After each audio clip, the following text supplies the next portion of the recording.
Hello, আসসালামু আলাইকুম। আমি ফাদিম হাসান এবং আপনারা দেখছেন ফাদিম রিয়াকশন। আজকে আমি যে ভিডিওটা রিয়াক্ট করবো সেটা একটা রিকোয়েস্টেড ভিডিও জিওগ্রাফি নাও চ্যানেল থেকে। ইন্দোনেশিয়া অনেক সুন্দর একটা দেশ, এশিয়ার সবচেয়ে বেশি মুসলিম প্রধান দেশ পৃথিবীতে। তো চলুন আমরা শুরু করি একটা দ্বীপ রাষ্ট্র Indonesia geography now. Start.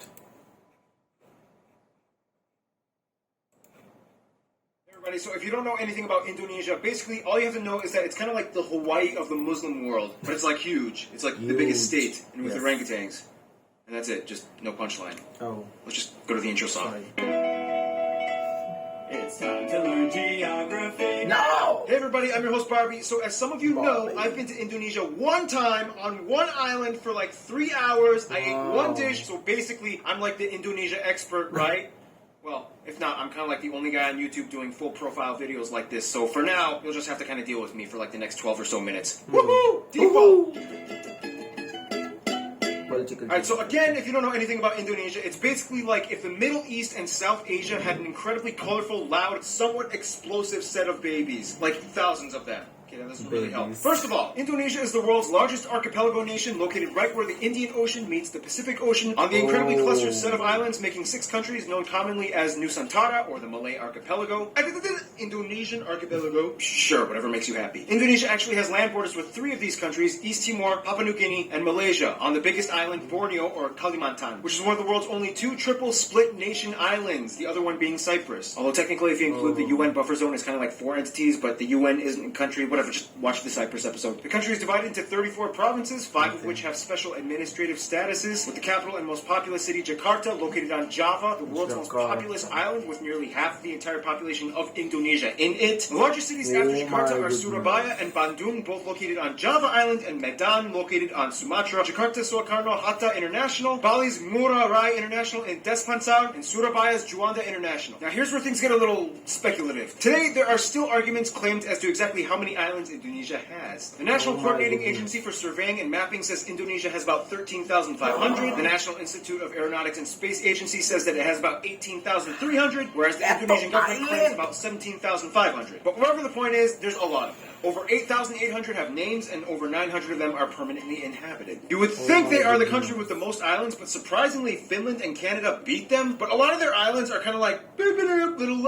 islands in the lakes, so does it really count? No. I guess. Now let's talk about the 5 special administrative provinces. They are Aceh, Yogyakarta, West Papua and Papua, and the capital Jakarta. Now, no surprise, the capital Jakarta acts as its own political entity. Lots of countries do that. But what about the others? First, Aceh. Aceh is kind of like the black sheep of Indonesia. It's the only province in which Sharia law is fully implemented. Also, they kind of have like a ton of oil, so yeah, they've kind of asserted a very independent ideology that sets them apart as autonomous from the rest of Indonesia. Then you have Yogyakarta, which is the only region that is still governed by a pre-colonial monarchy. The Sultan of Yogyakarta, who acts as a hereditary governor. Otherwise, we get the 2 Papuas, which collectively used to be the province called Irian Jaya, but then in 2003 they got split into 2. Basically, this is the place that has the least in common with the rest of Indonesia. It has a culture and background closer to their cousins across the border in Papua New Guinea. So then why is this part of Indonesia? Well, long story short, Indonesia was basically like, well, now that we have our full sovereignty, we get everything that the Dutch colonized. But the people of Papua were not too happy. So then Indonesia was like, all right, we'll give you a vote to stay or leave. However, we would strongly implore you to make the right decision. So they voted to stay in.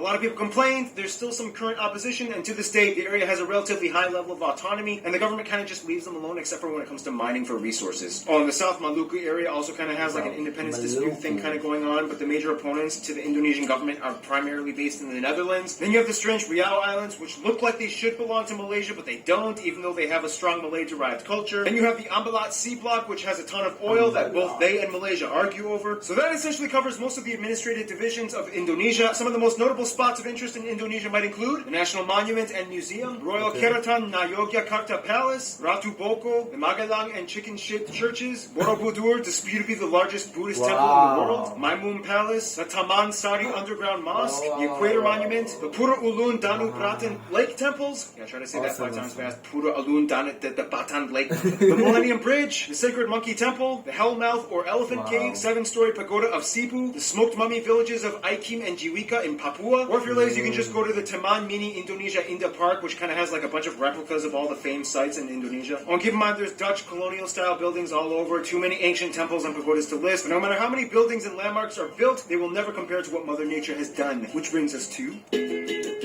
What? Physical. Indonesia's land is like that one ex we all had back in our 20s that we trusted a stupid friend to hook us up with. Super attractive, but almost killed you a few times. Yes. Indonesia lies on what is labeled as the prehistoric continental shelf known as Sundaland, which during the Ice Age times pretty much connected all of the islands together before the Wallace Line until the ice melted and filled in the gaps. Now this is where things get incredibly messed up. Not only is Indonesia right in the worst part of the Ring of Fire, but the country is basically smashed between three converging major continental plates. The Eurasian, the Pacific, and the Australian plates, with dozens of minor plates and rifts like the Sunda, Timor, Banda, Molucca, and so on. This in return gives Indonesia over 400 volcanoes, disputably more than any in the world, with over 150 active ones, making it the most volcanically active country in the world as well. This means on a daily basis, Indonesia experiences on average about 4 earthquakes a day, ranging anywhere between the small, timid 3 to a noticeable 6 on the Richter scale. And you never know where or when they will happen. Impressive. Nonetheless, volcanoes can be a good thing, especially when concentrated close to the equator, as the warmer, humid climate allows moisture and minerals to coalesce, creating some of the most fertile land on the planet. This is why places like Hawaii and Iceland are so radically different despite both being volcanic islands. In the end, Indonesia got blessed with a flourishing abundance of flora and fauna, the second highest concentration in the world after Brazil, many of which being endemic species like the Rafflesia arnoldi and the Titan arum, the largest flowers in the world, which each smell like rotting corpses. And at over 180, they also have the highest concentration of mammals out of anywhere in the world. Nonetheless, the national animal is actually a reptile, the largest in the world at 3 meters long, the famous Komodo dragon, which you can find a bunch of on Komodo Island, which is where they get their name from, and they can kill people. Just a heads up. And the surprisingly not national animal, even though everybody knows and loves them, the only great ape in Asia, orangutans, are only found on this archipelago as well. By the way, they look docile and quiet, but orangutans can rip off your arm if you anger them. So don't. Otherwise, the largest mountain, Puncak Jaya, is located in the east in Papua. The longest river, the Kapuas, flows on Kalimantan, or Borneo Island, starting in the east, emptying into the South China Sea. The largest lake, as well as the largest volcanic lake in the world, Lake Toba, can be found on Sumatra. This is also the site of the largest speculated volcanic explosive eruption on Earth that essentially created a worldwide volcanic winter. The eruption was so big that you can literally observe ashes from the explosion that went as far as Malawi in East Africa. Remember, guys, Mother Nature is beautiful, but if she wants, she can kill you. Close to Puncak Jaya is Grasberg, the largest gold and copper mine in the world. And on Mount Ijen on Java, which spews out blue lava, all over you can find intrepid sulfur miners that literally go into the base of the volcanic craters, risking health just to get raw sulfur ores. Otherwise, you have other anomalies like the Sidoarjo mud volcanoes, the three-colored Lake Kelimutu in Flores, and the Kakaban Island jellyfish lake. Too many strange places. To this day, Indonesia is the #1 producer of palm oil, cloves, cinnamon, nutmeg, coconut, and vanilla. Some national dishes might include things like rendang, satay, or satay, gado-gado, lontong, ketupat, papeda, ikan bakar, pempek, tumpeng, lemang, and the national dish nasi goreng, which basically just means fried rice, which has no exact recipe. You can mix it up and kind of do whatever you want to it. Oh, and keep in mind, Malaysia might argue that some of these dishes belong to them, but that's a whole other story tied in with history and culture. We got time. Why not talk about it? Now, there's a lot of curious mysteries when it comes to Indonesia's people. Like, how did they become predominantly Muslim? Or what's the whole deal with them in Malaysia? Or wait, this guy is considered an Indonesian? What? First of all, the country has about 263 million people, making it the 4th most populous country in the world, with the largest population of Muslims as well. Now, here's the thing. In a sense, yes, 95% of the population is considered native Indonesian. But that's an incredibly broad term, considering that Indonesia has about 300 different ethno-linguistic groups split up across all the island regions of the country. If you look at a map with the actual ethnic group breakdown, it kind of looks something like this. Nonetheless, the 2 largest parent ethnic groups are the Javanese, that make up about 40%, the Sundanese, that make up about 15%. Otherwise, the rest of the population is primarily made up of smaller groups and tribes that have only around 2 to 3% each, like the Batak, the Sulawesi, the Balinese, Minangkabau, Betawi, Papuan, Dayak, and so on. Finally, about 5% are non-indigenous Indonesians, like Chinese, Arabs, Indians, and even a few Europeans. They also use the Indonesian rupiah as their currency, they use the Type-C plug outlet, and they drive on the left side of the road. And here's where things get a little confusing. Culture and language. The one thing that kind of unites all Indonesians is that they share the national language Bahasa Indonesia, which means the Indonesian language. Language. However, Bahasa Indonesia is actually kind of like a lingua franca to many of the people, as Indonesia is the world's largest trilingual country. In addition to Bahasa Indonesia, most people speak their own mother tongue as well as English. Yep, English. They caught on quick when they realized it was the money language. The funny thing is, even though the Javanese make up the largest people group, the Javanese language is not an official language. Technically, it could have been, but then that would have favored one people group over all the others, which would have caused tension. So they kind of had to choose like a neutral default. Plus, Javanese is like really hard to learn, and the original writing system, although very beautiful, is incredibly difficult to write. Nonetheless, at nearly 100 million speakers, this makes Javanese the largest non-official minority language in the world. And that's why the Bahasa Indonesia language is so strange. It's not even technically indigenous to Indonesia, but more Malay-derived. To this day, people who speak Bahasa Indonesia can understand somewhere around 60 to 70% of what their neighbors are saying in Malaysia. The biggest difference, though, would be the loan words, as Indonesia took quite a bit of influence from the Dutch back in colonial times. For example, kantor versus kantor, doctor versus doctor, mantel, mantel, oma, opa, wortel, wortel. Speaking of the Dutch, quick history lesson. Hindu kingdoms, Buddhist kingdoms, Islamic kingdoms. The Portuguese come in quickly, but then the Dutch flock in. Japan comes in for a couple of years and decimates a huge chunk of the population. Independence, Republic, the Suharto years. Controversial incidents and fights with ethnic Chinese, Timorese, and Papuan peoples. Suharto falls, Reformation period begins, and here we are today. In Indonesia, all citizens are required to register under one of 6 recognized religion categories: Islam, Protestant, Catholic, Hindu, Buddhist, and Confucianism. If you don't identify with either, then sorry. Prior to Islam entering around the 13th century, Indonesia was actually primarily Hindu and Buddhist. It's disputed on how exactly Indonesia became prevalently Muslim. Some people will say that it's because of the Arab traders that came by in the early first millennium. Others will say that maybe it had to do with the Malacca Sultanate conquest that fought against the Hindu and Buddhist kingdoms. And the truth is, both might be right. Inevitably, Bali became like the last sort of haven for whatever Hindus were left. The eastern Nusa Tenggara region and the Papuas remained predominantly Christian, as the Dutch and Portuguese shared the gospel. Islamic culture in Indonesia is a little different from what it looks like in the Middle East. For one, most mosques don't have the typical dome structure, and actually many of them resemble Hindu temples, like the Demak Great Mosque. When a family member dies, their relatives might often come together and pray for a whole week, and then again on the 40th day, and then on the year anniversary, and then on the 500th day, and so on. Also, the night before Eid al-Fitr, the youth might gather and go around neighborhoods reciting the takbir. Those are some things you don't really typically find in the Middle East. Clothing modesty customs are pretty loose. Not all Muslim women wear hijabs, however, the ones that do might also complement it with Western clothing, like branded t-shirts with skin-tight sleeves and jeans. When I was in Indonesia, I saw a hijab-wearing woman with short sleeves and capri pants exposing her calves. I was like,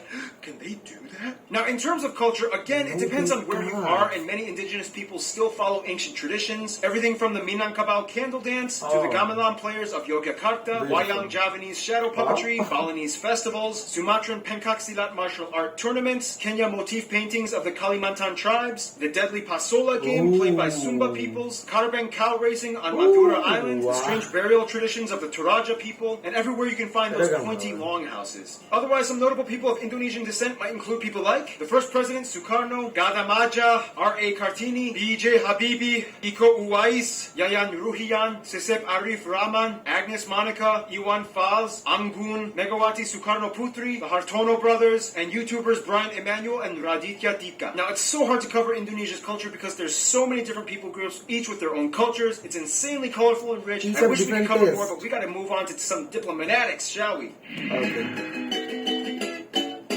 Okay, so Indonesia is basically like the kingpin of Southeast Asia with the largest population and economy, as well as being a member of the G20. Therefore, they know how to manage relations. First of all, the rest of the Muslim nations in the Middle East generally get along with Indonesia as they see them as kind of like their strange Asian cousins. Indonesians make up the largest group of pilgrims for the Hajj in Mecca. However, there has been some controversy with Saudi Arabia in regards to migrant worker abuse and death sentences. Since then, Indonesia dramatically decreased its expat programs. The US, the Netherlands, and Australia are kind of like their biggest non-Asian supporters. In addition to trade and business, the US played a huge role in Indonesia's independence, and they worked closely during Cold War times. The Netherlands still holds close ties to Indonesia despite post-colonial bitterness. Plus, tons of Indonesians live in the Netherlands. To this day, they have the second largest population of Indonesians outside of Indonesia after Malaysia at nearly 2 million. Australia gives some of the most aid to Indonesia, especially after catastrophe incidents. And even though there are some controversies involving immigration and attacks on Australians abroad, they still share close ties generally. Now, Indonesia and Malaysia are kind of like the Colombia and Venezuela of Southeast Asia. They're like the twins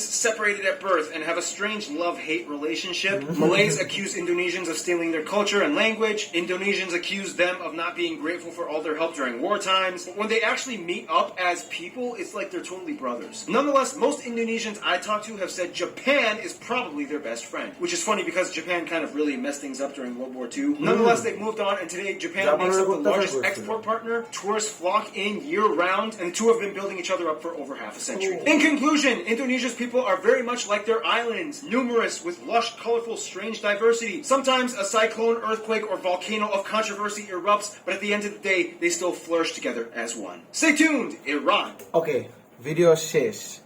অনেক কিছু বলার আছে Indonesia নিয়ে। Indonesia অনেক সুন্দর একটা দেশ, মানে অনেক সুন্দর একটা দেশ।